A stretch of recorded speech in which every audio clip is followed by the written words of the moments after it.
Oi, gente, bom dia, bom dia. Estou aqui logo cedinho, porque eu gosto demais de acordar bem cedinho mesmo, que é onde eu começo a. Acho que eu tô meio que resetei durante a noite, né? O cansaço do dia e tudo mais, então eu acordo geralmente na madrugada. E isso me ajuda, eu gosto bastante, né, disso aí. E aí por isso eu durmo cedo também, que como eu acordo cedo, então cedo da noite eu fico dormindo. E hoje assim tá tão frio, tão gostoso, né, que eu achei um momento maravilhoso de vir aqui partilhar com vocês um livro que pelo título eu não ia buscar, não ia ler, né? E acho que vocês já devem ter passado por essa experiência também. Pelo título a gente não se sentiu atraído pelo que vai ter naquele livro. Mas como eu estou fazendo um curso que está me ajudando bastante mesmo, e aí eu tive como indicação, né, o livro Onde Estão as Moedas, de Juan Garriga Bacardi, tá? Foi escrito em 2019 e o subtítulo dele é As Chaves do Vínculo entre Pais e Filhos. Aí é linda a capa, eu vou colocar aqui no vídeo para vocês, né? A capa já traz aqueles quadros de família, onde tem seu avô, sua avó, na verdade a sua história. Então é um livro que realmente ele nos dá, né, esse aconchego. Eu senti assim, sabe, como o livro me pegou no colo, me descreveu, mas de uma forma bem cautelosa para não me ferir, porque se ele me descreveu, ele reativou em mim sentimentos, desejos e emoções que talvez eu não conhecia. E muitos desses sentimentos, muitas ações eu fazia e fiz inconscientemente, que estava tentando fazer reparações, né, compensações na vida dos outros. E aí o livro me descreveu, né, me afagou e me deixou tão acarinhada, sabe? Me pegou no colo mesmo, me deixou tão bem, fez um efeito tão fantástico em mim que, claro, né, eu não poderia deixar de vir aqui e partilhar com vocês, principalmente porque cada dia que se passa a gente escuta mais das pessoas o quanto as famílias estão desajustadas, o quanto as famílias estão perdidas, né? O quanto as implicações dessa família, dessa configuração de família hoje para a constituição do ser humano, né? Mas e de onde veio tudo isso, né? E qual foi o caminho percorrido para eu chegar até aqui, né? Para eu chegar, para eu ser o que eu sou hoje, para eu sentir as coisas que eu sinto hoje. Então o livro ele traz essa proposta e ele começa a partir de um conto, né, chamado Onde Estão as Moedas. E eu adoro os desenhos, né? Os desenhos, eles são fascinantes. E ele começa com a dedicatória assim, ó. Aos meus pais, claro, aos seus pais e aos pais de seus pais, a todos aqueles que transferiram intactas até chegar a mim a chama da vida e as moedas justas para uma vida com alma, alegria e sentido. Tá vendo que vai ser uma ótima leitura? Tá vendo que vale a pena ler? Eu só não deixo como audiobook para vocês aqui, né? Porque a nossa proposta é ir mais além disso aí. Mas eu já adianto que quem quiser procurar, ele está disponível em PDF, né? E ele possui 39 páginas entre capa e tudo. Então, para quem realmente busca uma leitura profunda, uma leitura clara e uma leitura que transforme já, que já traga modificações para a sua vida, se você estiver aberto para ser modificado, né, para ser transformado. Eu recomendo essa leitura para que vocês possam percorrer esse caminho da ancestralidade. Então, o conto ele começa a trazer a história de dois filhos que tiveram um sonho, né? Um sonho muito interessante. O primeiro, ele sonhou que tinha recebido umas moedas dos seus pais. Ele não sabia a quantidade, ele não sabia de que material elas eram feitas, mas ele aceitou aquelas moedas em seu sonho e sentiu uma tranquilidade em seu peito, uma paz, uma serenidade, que quando ele acordou, ele ainda acordou com essa paz e essa serenidade. A gente tem sonhos assim, né? Que o sonho é tão bom, o sonho é tão maravilhoso, que a gente acorda com essa sensação maravilhosa do sono, do sonho, como também a gente acontece às vezes ao contrário. Então, quando ele despertou, né? Ele sentindo aquela alegria, ele foi logo à casa dos pais. E chegou lá na casa dos pais, ele começou a contar, né, o sonho de que tinha recebido aquelas moedas e ele foi agradecer. Ele disse o seguinte: obrigada, meus pais, por terem me dado essas moedas. Elas são suficientes. São as moedas de que necessito e as que mereço. Assim eu as tomo com gosto, pois vem de vocês, e com elas eu serei capaz de seguir meu próprio caminho. Nossa, os pais ficaram numa alegria enorme, né? Agradeceram por ele ter vindo, né? Ter reconhecido o sacrifício dos pais, quantas noites acordados tentando por amor, né? Criá-lo do jeito que aprenderam a criar, né? Talvez não tenha sido o jeito certo, mas era o único jeito que eles sabiam como criar. As lutas para sustentar, principalmente se a gente for para as nossas gerações mais antigas, a gente começa a ver que eram gerações que tinham uma quantidade de filhos enorme, né? Imagine você cuidar da manutenção dos alimentos, dos cuidados desses filhos, de tantos filhos, de constituição dessa família. Então, na verdade, não é uma tarefa fácil, né? A gente sabe quem é pai, quem é mãe. Eu sou mãe, né? Sou mãe de uma menina de 9 anos, vocês já conhecem, que eu a trago aqui no canal para partilhar esses momentos com vocês. E quando a gente é mãe, quando a gente é pai, a gente se reporta muito aos nossos pais, né? Ao que fizeram com a gente, como fizeram, por que perderam a paciência naquela hora, né?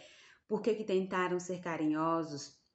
E a gente também até descobre por que nos deixaram, por que foram embora. Então, são experiências que a gente vai tentando não repetir, né? Se forem experiências negativas e tentando conservar se forem experiências positivas. E daí os pais, né? Os pais, quando ouviram o filho contar sobre o seu sonho, né? Agradeceram, disseram: filho, você é um bom filho, você pode levar suas moedas, pode gastar do jeito que você quiser, não precisa nos devolver, porque elas são suas, né? E aí o filho descobriu-se completo e rico, e pôde em paz deixar a casa dos pais, e foi embora fazer a sua vida porque ele tinha terreno firme para pisar, ele sabia onde ia pisar, né? Na sua vida toda ele teve experiências positivas e negativas com os seus familiares, com os seus pais, mas o que mais ficou para ele, né, foram as moedas que ele recebeu, que o constituíram como força para ir buscar o seu próprio caminho. E aí essa parte eu vou ler para vocês, né, porque é um relato tão amoroso. De vez em quando olhava para trás, para seus pais e relembrava com gratidão as moedas recebidas. E quando observava o transcurso de sua vida, olhava para os seus filhos, ou se recordava de tudo que conquistou no âmbito pessoal, familiar, profissional, social ou espiritual, a imagem de seus pais surgia e ele se dava conta de que tudo aquilo fora possível, graças ao que havia recebido deles, e que, com seu êxito e com suas conquistas, os honrava. E dizia a si mesmo: não há fertilizante melhor que as próprias origens. Em outra noite qualquer, um outro filho, em uma outra época, em uma outra situação, continua o conto. teve um sonho recebendo as moedas dos pais. E, na verdade, esse recebimento dessas moedas lhe causou uma inquietude, sabe? Ele se sentiu invadida por uma amargura, uma sensação de tormento, que quando despertou, ele continuou com a mesma sensação, né, de tormento. E, numa tristeza profunda, dirigiu-se à casa dos pais, né? E chegando lá, começou a contar o sonho que teve, né, relatando da angústia. E aí ele dizia bem assim aos pais: eu não sei se eram muitas moedas ou era pouca, também desconheço o metal de que elas eram feitas, né, se era precioso ou não, mas não importa, porque me senti vazio, né, prejudicado, ferido. E venho lhes dizer que suas moedas não são boas e nem suficientes para mim. Não era o amor que vocês deveriam ter dado, vocês me abandonaram, vocês não fizeram de mim uma pessoa boa, então eu não quis essas moedas que vocês iam me dar, até porque eu não necessito, né? E nem as mereço. Nem as quero e nem elas me correspondem. Então, eu sou mais do que isso, né? Eu mereço mais do que isso. Portanto, não quero e não aceito, ainda que tenha vindo de vocês e que cheguem a mim por meio de vocês. Com elas, meu caminho seria muito duro e muito triste, e eu não conseguiria ir longe. Eu caminharei sozinho sem essas moedas. Claro, né? Os pais ficaram muito tristes, né? Porque eram o que eles puderam dar, né? Podiam dar naquela época, era o amor que eles podiam dar. E eu ouvi, né? Eu já ouvi de um pai, ele dizendo assim: eu nunca fui amado pelos meus pais. Como é que eu posso dar amor aos filhos? A gente sabe como, né? A gente sabe como acontece a quebra desse círculo. E a gente pode se orientar e orientar os nossos amados à quebra desse círculo, né? Eu não preciso ser leal a essa história que me desagradou. Eu posso sim, né, quebrar esse círculo, eu posso sim libertar a mim mesmo e libertar os meus. Eles não precisam seguir os meus exemplos, eles não precisam sentir os meus sentimentos, né? Eles são livres, meus filhos são livres para sentir e para seguir outros sentimentos, acreditar em outras coisas, provar e viver coisas que talvez eu queria, mas eu não consegui, porque na época eu não tive coragem, porque a coragem foi uma moeda que não me foi dada e que não me foi permitida. Então, nesse segundo, o filho se sentiu impetuosamente forte, mais forte do que nunca, mas era uma falsa força, né? E ele foi embora sozinho,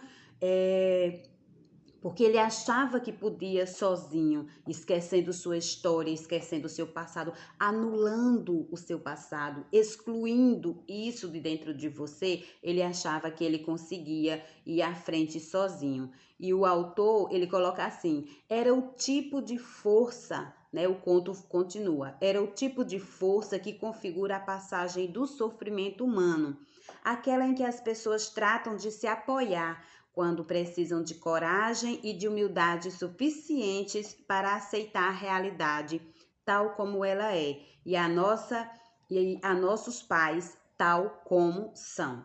A falsa força que nos concede a oposição das coisas, o ressentimento para com as pessoas e a postura de vítima diante dos fatos vividos.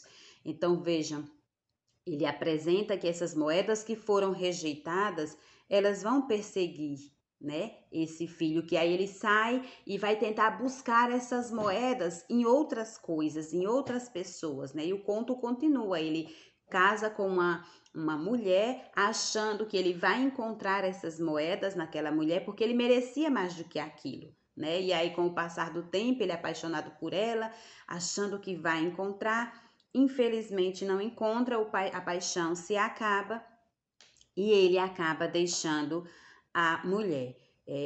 Mesmo tendo um filho, né? Ele aposta nesse filho, que esse filho é quem vai realizá-lo, esse filho é quem vai trazer para ele todas as moedas que os pais não deram. É através desse filho que eles vão, que ele vai ser aquilo que ele queria ser, né? Aquilo que ele queria ter, a fortaleza que ele estava precisando, o amor que ele não teve, a coragem, a força. Então, ele de novo colocou em outra pessoa, né, as moedas. Até que quando o filho cresceu, decidiu ir embora, né? Continuar a vida dele, né? Construir a vida dele, e o pai se decepcionou porque descobriu que não, realmente as moedas não estavam lá, né? E cada vez que ele tentava procurar as moedas em outros lugares, porque ele não aceitou as moedas dele e ele achava que os outros tinham as moedas que ele precisava. Porque sempre ele dizia assim: será essa a pessoa que tem as moedas que mereço, das quais necessito e que me correspondem? As moedas que não aceitei de meus pais, porque eles não souberam me concedê-las de maneira justa e conveniente. Será essa a pessoa que tem o preço que mereço? E sempre descobriu que não, né? Até quando ele foi ao terapeuta, e aí quando ele começou a contar a história dele, a primeira coisa que o terapeuta disse para ele foi: eu não estou com as suas moedas, né? Eu não estou com as suas moedas. E foi aí que o terapeuta falou, né? Viu nos olhos de seu paciente que ele continuava buscando as moedas no lugar errado e que, no fundo, desejava se equivocar mais uma vez. Ele sabia que as pessoas desejam mudar, mas também que lhes custa dar o braço a torcer, não tanto por dignidade, mas também por. E aí, durante o trabalho, né, com o terapeuta foi o conduzindo para ele tentar descobrir realmente onde estavam as moedas. E quando o terapeuta, né, na próxima sessão, não decidiu: não, eu não vou, eu vou dizer a ele onde estão as moedas, né, para que ele não perca mais tempo. E daí foi onde ele chegou e olhou para o terapeuta e disse: eu sei onde estão as moedas. Elas continuam com meus pais, né?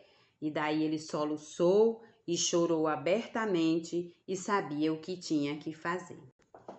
Claro, né? Voltou à casa dos pais e chegou lá olhando os pais no sorriso, né? Tão receptivo que o nosso filho voltou.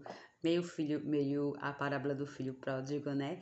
E aí ele olhou para os olhos dos pais e disse assim: durante todos esses anos, tive um problema de visão, uma perspectiva ilusória. Não via claramente, eu sinto muito, meus pais. Agora posso ver e venho dizer-lhes que aquelas moedas que recebi de vocês em sonhos são as melhores moedas possíveis para mim. São suficientes, né? E me correspondem. São as moedas que eu mereço e são adequadas para que eu possa seguir adiante. E por isso eu venho aqui agradecer. As aceito com gosto porque vêm de vocês e com elas posso seguir trilhando o meu próprio caminho. E daí ele retornou, né, para o seu caminho e foi tentar salvar as situações que ele criou, né, que ele jogou fora, e voltou até sua esposa, né, voltou até o seu filho, conversou com eles e ele começou a dizer para eles e percebeu, né, que ao fim do longo caminho o indivíduo se deteve a repassar a vida vivida, o amado e o sofrido, o construído e o danificado. A tudo e a todos conseguiu dar um bom lugar em sua alma, acolheu a todos com doçura e pensou: tudo tem sua hora na vida, a hora de chegar, a hora de permanecer e de partir. Uma metade da vida é para subir a montanha e gritar aos quatro ventos: eu existo. E a outra metade é para o declínio até o vazio, onde tudo é desprender-se, alegrar-se e celebrar. A vida tem seus assuntos e seus ritmos, sem deixar de ser o sonho que sonhamos. Nossa, quando a gente descobre, né, essas coisas, é como se fosse um estalo dentro da gente. E aí, por isso que eu disse a vocês, como esse livro, né, ele é amoroso. Ele toca nas nossas feridas, mas de um jeito muito amoroso. E esse conto das moedas, ele vem nos trazer essa proposta, assim, sabe, de avaliar, né, o que os nossos pais nos deram, por que que eles nos deram, por que que eles agiram assim conosco, por que eles fizeram isso conosco, o que aconteceu com eles, né? Cadê a fonte deles? Como foi a fonte deles? Como eles vivenciaram tudo isso? Como eles sentiram esse amor dos pais deles a ponto de nos dar ou negar a nós? Às vezes é difícil em várias situações você olhar para os seus pais e ver que eles também foram vítimas, né? Vítimas das criações, vítimas das circunstâncias, das necessidades, do tempo, né? Da forma como foram construídos, principalmente do que fizeram eles acreditarem que era bom, que era ruim, que era certo, que era errado. E infelizmente a gente começa a repassar, né? Repassar essa vida vivida. Então, se ela foi amarga, né? Se ela foi doce, se ela nos trouxe paz, se ela era de guerra, a gente tende a fazer esse repasse. E daí a gente começa a entender por que que eu sou assim, por que que eu sinto isso e por que eu penso isso em relação aos meus pais. E o autor, ele começa na segunda parte, né? Depois que ele faz esse conto, ele começa a tecer considerações sobre o que significa receber essas moedas, né? O que são essas moedas, o que significa aceitar essas moedas ou negar essas moedas, né? Mesmo que se não gostamos de algo em nossos pais, por que devemos aceitar isso? Ele percorre por esse caminho. E o que fazer? Será que o caminho é rejeitar aquilo que eu não gosto nos meus pais? Ou no meu pai ou na minha mãe? Né? E rejeitar é o caminho? Será que às vezes eu rejeito neles aquilo que já está marcado em mim também? Quantas vezes a gente não se pega dizendo, nossa, tô fazendo a mesma coisa que o meu pai. Ou tô fazendo igualzinho a minha mãe, né? Então, às vezes, aquilo que você repudiou demais no comportamento do seu pai, no comportamento da sua mãe, você começa a, a repetir, né? A repetir nas relações com seus filhos, com seu cônjuge ou com parceiro ou parceira, com as pessoas no seu trabalho, porque isso vai além das relações pessoais, né? Como você não pode se desligar ao sair de casa para sua vida profissional, então você vai por inteiro, onde você estiver, vai estar agindo da mesma forma. E aí ele começa a colocar a necessidade de aceitar os nossos pais como eles são, né? Começando a partir, a perceber essa constituição mesmo deles, né? Porque ele começa assim, de que os pais eles sejam pais e grandes e que deem principalmente a vida e que os filhos sejam filhos e aceitem, né? Os filhos, uma coisa que ele coloca muito, muito, muito, muito. Nós, filhos, porque nós estamos em uma hierarquia, né? Em relação aos nossos pais, nós somos filhos, mas em relação a nossos filhos, nós somos pais. E aí a gente entra nas ordens do amor, né? A partir da teoria de Bert Hellinger, o criador das constelações familiares, que o amor cresce com a ordem e para isso ele necessita fluir com a alegria.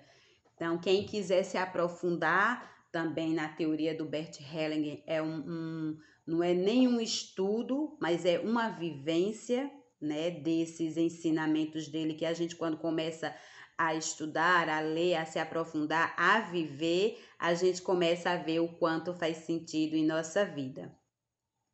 E aí ele também, o autor, traz no livro, né, os obstáculos Quais são os obstáculos que eu posso encontrar nesse processo de recuperação do amor por meus pais? E, né, um campo difícil de percorrer, um caminho, dependendo da sua experiência, de um caminho duro para seguir, com muitas pedras, né? Mas como eu posso superar esses obstáculos e recuperar o amor pelos meus pais? Porque até esse momento em que eu estou, né? Se a minha experiência com os meus pais não foi uma experiência agradável, que me trouxe muitas feridas, muitas mágoas, eu cheguei aqui, infelizmente, muito machucado, muito magoado, né? E aí são sentimentos geradores de doenças, né? Geradores da própria depressão, do desânimo pela vida. Então, se eu cheguei aqui recusando os meus pais pela experiência que eu tive com eles, se eu cheguei a essa altura da minha idade, da minha vida, com muito sofrimento, percebo que estou repetindo isso, não tem mais outro caminho, né? Não existe mais outro caminho. Eu vou ter que escolher ou continuar com essa dor, né, que me faz tanto mal, ou tentar resolvê-la, né? Ou tentar olhar para esse caminho que eu fui construído, que me fez chegar até aqui, e tentar resolvê-la. Então, o autor, ele continua no livro, né? Não quer dizer que o livro seja a sua terapia. Se você precisa de ajuda, você precisa buscar, porque você não consegue resolver os seus problemas, principalmente problemas históricos, né? Familiares, de uma ancestralidade longínqua, apenas com a leitura de um livro. Ele é o insight, ele é o convite a você ver se você realmente está bem do jeito que está até hoje, negando uma história sua, né? Negando um sofrimento que você viveu. E aí ele continua, traz uma proposta bem interessante, né? De como podemos saber o que aceitamos e o que recusamos. Se alguém às vezes chegar para você e dizer, nossa, você tá tão parecida com sua mãe, você só falta bater na pessoa. E vai até se entregar dela, não quer nem falar mais dela. Porque ela identificou em você aquilo que você rejeitou na sua mãe, ou aquilo que você rejeitou no seu pai, né? E quanto mais a gente rejeita, mais isso começa a nos perseguir, mais a gente sofre por conta dessa rejeição. Às vezes a gente não quer que a gente não quer reconhecer, né, que todas as famílias, elas terão os seus desajustes, né? Ele coloca aqui até uma frase que eu gostei bastante, que eu marquei muitas, né? Mas eu gostei bastante, que acho que vai entender bem, bem mesmo essa parte que a gente está falando agora, está discutindo, que foi a questão de eu queria que a minha família fosse perfeita, né? E aí achei, que bom, eu a encontrei. E aí ele coloca assim: como todas as pessoas, os pais são mais reais que perfeitos, e é suficiente que sejam assim. Então, a gente cai nessa ilusão, né, de querer que os nossos pais sejam perfeitos e não reais. E na verdade, até o conceito de perfeito, né, a gente já tem o nosso conceito de perfeito.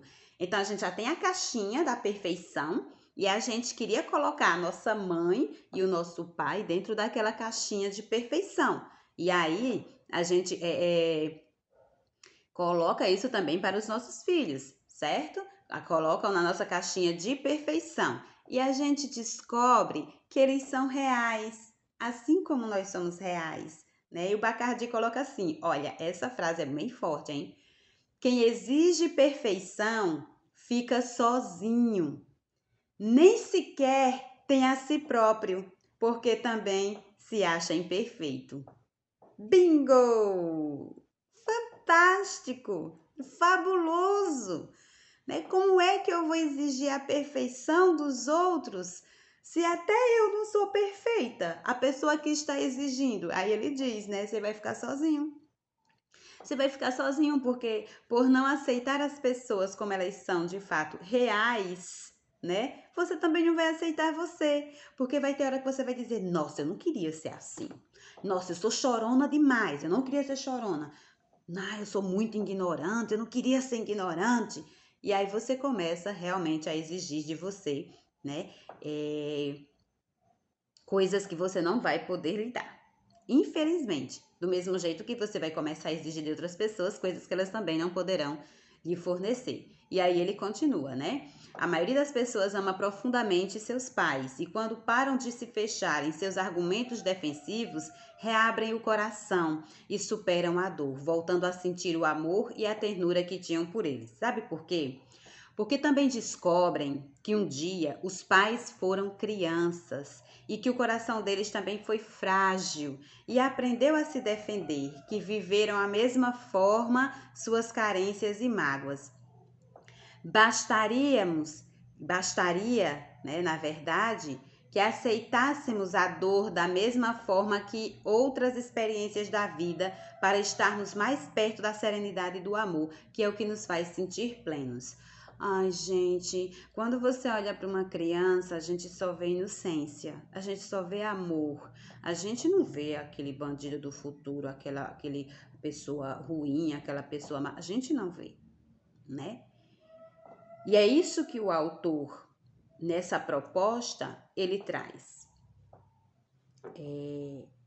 Já pensou se a gente olhasse para os nossos pais, né, como criança, quando eles eram crianças, como eles eram iguais a gente quando era criança, e eles também eram nossos filhos quando são crianças, ou se ainda são crianças? Será que a nossa visão, nosso ponto de vista não ia ser diferenciado, né? Se a gente pudesse olhar assim? E outra coisa, será que eles não foram rejeitados também antes de nos rejeitarem? Como é que a gente consegue administrar isso dentro da gente e não repassar essa experiência vivida, essa vida vivida? E na verdade, quem garante que você está fazendo a coisa certa com o seu filho ou filha? Né? Quem garante que você não está repetindo isso?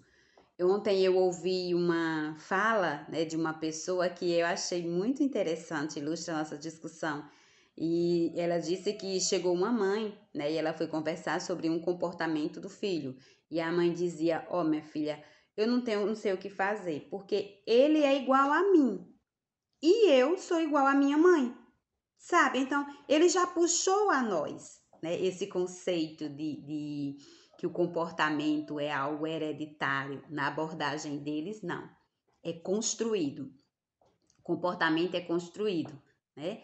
E daí, se essa mãe percebesse que esse filho não precisava ser leal à ancestralidade, ou seja, repetir o comportamento que já vem durante várias gerações, né? Ela podia libertá-lo disso aí, né? Ela podia libertar o filho e dizer: "Filho, você é livre.